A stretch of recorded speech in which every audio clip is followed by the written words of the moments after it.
Selain dosa teologis, sarjana muslim kontemporer hari ini mengklasifikasikan dosa ke dalam beberapa jenis.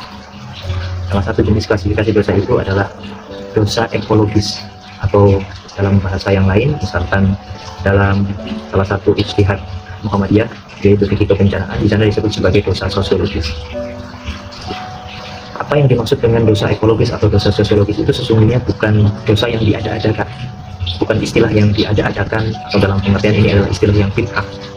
Tapi sesungguhnya pengistilahan ini untuk menekankan pada dosa-dosa yang selama ini sering dianggap bukan sebagai dosa.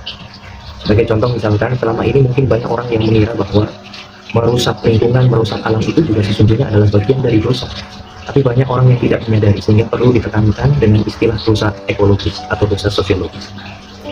Dan lucunya atau anehnya, orang-orang yang selama ini melakukan kerusakan lingkungan, kerusakan alam, atau menzolimi orang lain dengan berbagai macam kebijakan atau cara-cara apapun, sering mengira bahwa dosa-dosa itu bisa dihilangkan dengan memperbanyak amal soleh seperti sholat, puasa, dan lain sebagainya. Padahal sesungguhnya amalan-amalan tersebut tidak akan bisa menghapus dosa-dosa yang diakibatkan karena merusak lingkungan, merusak alam, atau menzolimi orang lain. Ada satu riwayat hadis yang secara tidak langsung mengindikasikan hal tersebut. Rasulullah suatu ketika pernah bertanya kepada para sahabat, "Tahukah kalian siapa orang yang bangkrut itu?" Para sahabat kemudian menjawab, "Orang yang bangkrut itu orang yang tidak punya dirham ya Rasulullah, orang yang tidak punya harta." Rasulullah kemudian menjawab, bukan itu orang yang bangkrut."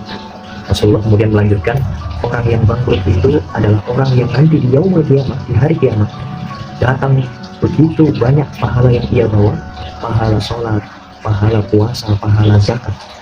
Tapi di saat yang sama mereka juga banyak membawa dosa mencela orang lain, menghina orang lain, mengambil harta orang lain, mengambil hak orang lain, menjadikan orang-orang sengsara karena perlakuannya dan lain sebagainya.